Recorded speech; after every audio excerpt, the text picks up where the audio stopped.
It's Fish at 6. It's Like Live. I'm Mike Fisher. This is the Fishbowl.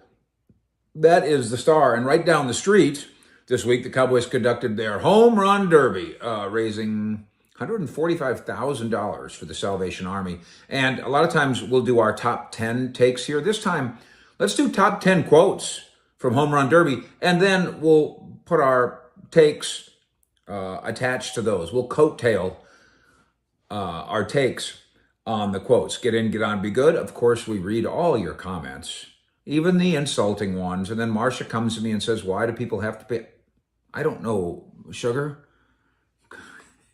Because out of 70,000 fish heads in Cowboy Nation, there's 3 slappies. I guess I do know. Here we go, top 10 quotes from the Home Run Derby. Item 1, Zeke on coming home, but deciding against reclaiming number 21. I just kind of look at it as a different era, Zeke says. I wore 15 last year. I just wanted to go back to that. I get it. I still think, though, that the cost of new jerseys and the value of selling new jerseys, the cost of old jerseys, the value of selling, that's got to be a factor in there somewhere. But Zeke is home, and it's a different era. Good. Item 2, Dak Prescott and contract talks. It's still conversations, he says. And then this headline-grabbing point. Everything that Jerry said is dead on. Communication's been back and forth. At the end of the day, I've talked about how this is where I want to be, but my focus is on helping the team. It's as simple as that. It's actually a little more complex than that. And we're going to do this for Breakfast at Fishinese on Friday morning, 7:20, live. By the way, it's Friday Prize Day. So the Uncle Fish store is below. You might get something out of there, or you might get something out of Marcia's prize closet here at Marcia's mansion. It's actually not that simple. And what I will break down for you on Friday morning is this idea that Dak's focused only on improving the Texas Coast offense and is giving no thought to wonk, wonk. Come on. LeBron James tried to pull that too. I haven't given any thought to my future. What do you mean? What are you, a robot? Of course you have. And of course Dak Prescott has. It's about compartmentalizing it, and we'll address that. Breakfast at Fishinese Friday morning.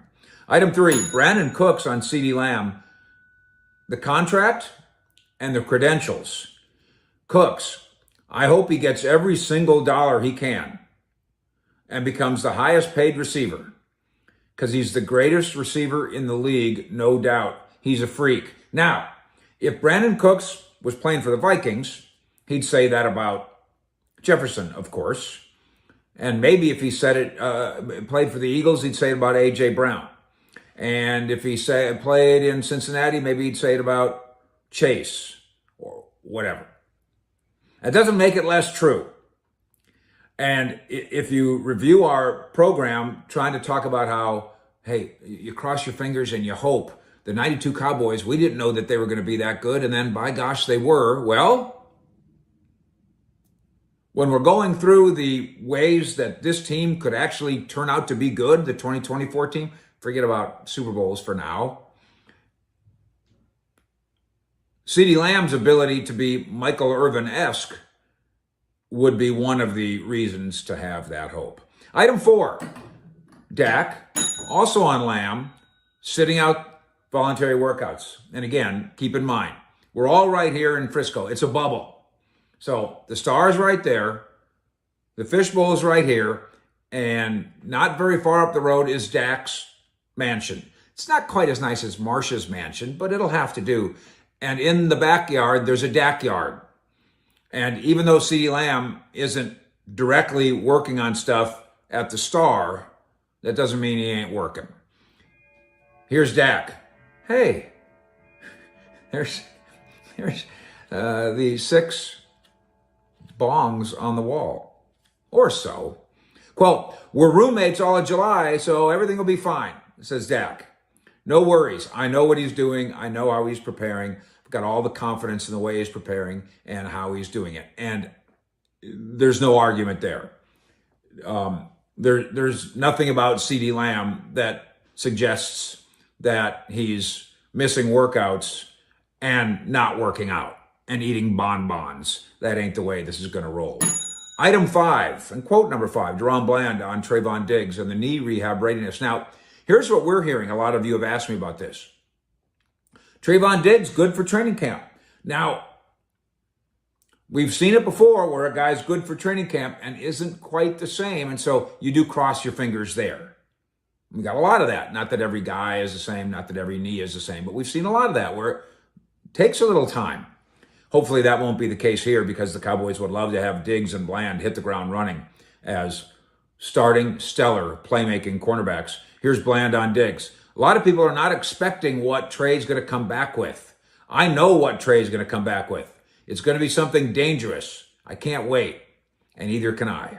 Cowboys, OTAs and mini camps starting, and then training camp in Oxnard. Yes, sir. Item 6, Brandon Aubrey. He won the home run derby, by the way. He's a baller. He had his appendix removed. It was bothering him, like while he was playing. And then after the Pro Bowl, had his appendix removed. Now he's back to kicking and playing baseball. What's it like? It's like riding a bike. And what a truly miracle find they have in Brandon Aubrey. And none of that would have happened, by the way, if not for, again, Bones Fossil, instrumental in that, friend of the show, Chris Bonio, who coached him in a big year in Birmingham and helped him with the whole process. And what Bonio told me when they first signed Brandon Aubrey, and he said, he's going to make the team. He's an NFL kicker. Watch and see. He's got the mental makeup of as good as it gets. And he compared him mentally now. Not to mention, obviously, the other side. He said he's like Dan Bailey with the mental prep. And I might say, you know what? He's also probably a little bit like Chris Bonio. So congratulations to the Cowboys. They got themselves a kicker with a removed appendix who's now kicking like it's riding a bike. Item 7, Dak on Zeke. And when we first told you about this story, we talked about the three-pronged reasoning behind bringing Ezekiel Elliott back here. By the way, thank you for hitting the like button on this program, this particular program and in general, and for spreading the word. 70,000 fish heads in Cowboy Nation. Please do subscribe here. We're quite proud of our coverage here after 40 years of covering the NFL. I know, I don't look at even a day. What was I, 2 when I started? And 34 years of being here in Dallas covering your beloved Cowboys. So thank you for being a part of what we do here by subscribing to what we do here. It's free and worth every penny. Dak on Zeke and Fish on Zeke. Is there a vacancy in the running back room? Sure. He's the best running back in there. Is there a vacancy in the locker room? Yes, and that gets addressed by Dak here in a minute. And is there a vacancy in the marketing department? Ding, ding, and ding. Dak. I'm super excited. It's from my experience with him as a brother, and they do feel that way about each other, but also in this case as a teammate, what he brings to the team, the locker room alone, the culture he sets, and you have to go there first. You can't really go where Dak goes second, I'll get there in a minute, first. First you have to say locker room, and let the younger guys watch how he does his work. And I am here to testify to how Ezekiel Elliott has matured as a man. And I've seen it. And I've told you the stories on the team plane. I've told you the stories at a charity dinner. And now Dak's saying that. That has value. Does it get you a rushing title? No. Does it get you 1,200 yards? No. Does it mean you're absolutely a quality starter in the league? It does not mean that. Not yet. What he brings to the locker room, the culture he sets. Dak talking about Zeke. He's a guy that does everything the right way. By the way, that wasn't necessarily always true. That's maturity. He's a guy that when we're bringing people in, young guys, whatever, Dak on Zeke, our guys should follow him and they should watch him. And you need those guys. And they don't all have to be all pros, although it is nice to have Zach Martin be that kind of guy. Hey, listen, just do it like he does. I would say, by the way, the Cowboys roster right now, with Tyron Smith no longer here, Gilly, I've told you my prediction.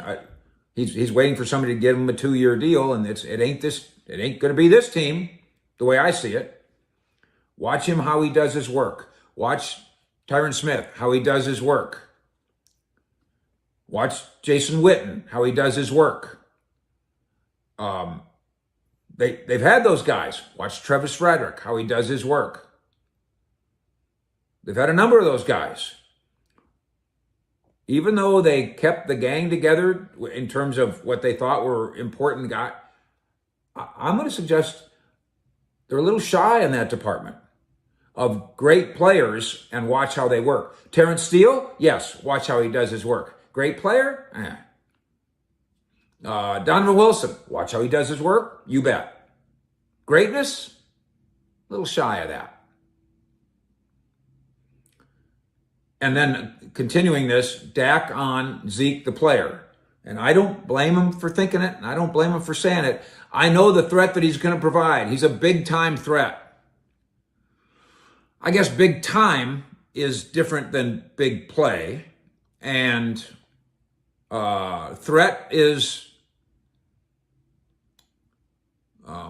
subjective for sure. What's a threat? If you're a starting running back in the NFL and you're better than the other running backs, I guess you're a threat of a sort. Subjective and semantics all rolled into one there. Item 8.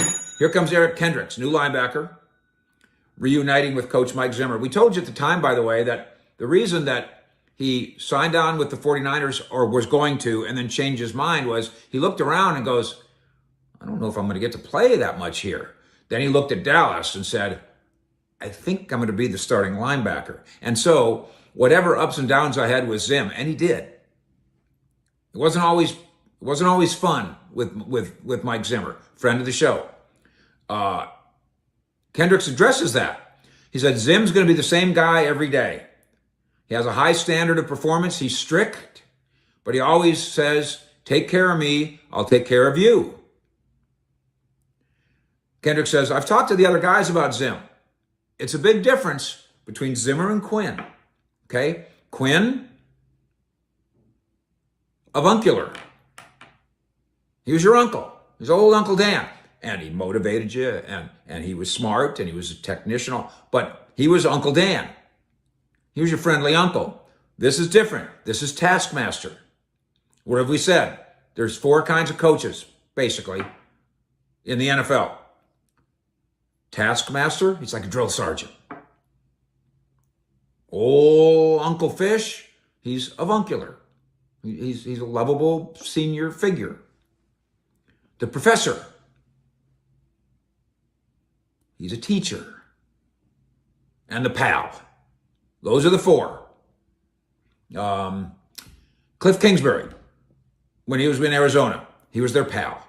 Bill Walsh, legend, covered him for a time in San Francisco. A professor, again, he did a lot of other things. I'm not saying that Jimmy Johnson was only a taskmaster. He was also a teacher, but he damn sure wasn't your friend, and he certainly wasn't your uncle. Those are the 4. Quinn is one of those things over there, and yes, big difference, says Kendricks about Zim, but he says ball is ball. That's correct. Dak, item 9, on the changing of the guard. and tackle and center. He liked this draft. And, listen, if you're going to draft offensive lineman, I don't blame you. And by the way, that's even though we got people like Colin Cowherd saying they drafted poorly on purpose so they wouldn't give Dak any help so they could keep it. What now? Do what now? Quote from Dak: when you get linemen who can protect, you get excited. When you get Tyler Guyton, you see how big he is. I'm excited to add that. And then you see BB. You go get another guy inside in the third round who can help us. I've seen a lot of good stuff on him. I thought it was a great draft. Dak Prescott, draft scout, thumbs up. And finally, and you're going to scoff and or understand, item 10, Zeke's big goal. And I know my friend Jordan Schultz, very connected national media guy, is suggesting, that Zeke had other offers. And I'm not saying that there weren't other flirtations, but I'm sure there were. But all in all, this is the offer that came in, and it's home and all the rest. But Zeke says this too: I've got unfinished business here. I'm here to chase a ring. You want to scoff? You want to laugh? You want to bet against it? Understood, and understood. But let's give him this. That's better. That mindset is better than a lot of the alternatives. Right? What you don't want is a guy saying, listen, I'm going to go tell the media that I'm coming here because we can win a ring. I don't really believe that. I'm just coming here because it's comfortable. And this year for the Dallas Cowboys, and I think Jerry Jones has set it up this way, I think he thinks this can work. The lame duckness of the whole thing, he doesn't want guys to be comfortable. So good for Zeke. And I believe him sincerely. I wouldn't bet on this happening, but Ezekiel Elliott, his legacy, he wants his legacy to be as a Cowboy. And he cares enough to want a ring. That's better than a lot of the other alternatives. Breakfast at Fish and East, 7:20, Friday morning. Friday, prize day, by the way. How is Dak putting this in that box and that in that box? And speaking of boxes, we have prize boxes. Friday's prize day. So come get us on Friday. Thank you for being here. And go get yourself some cowboyscountry.com as well. Fish out.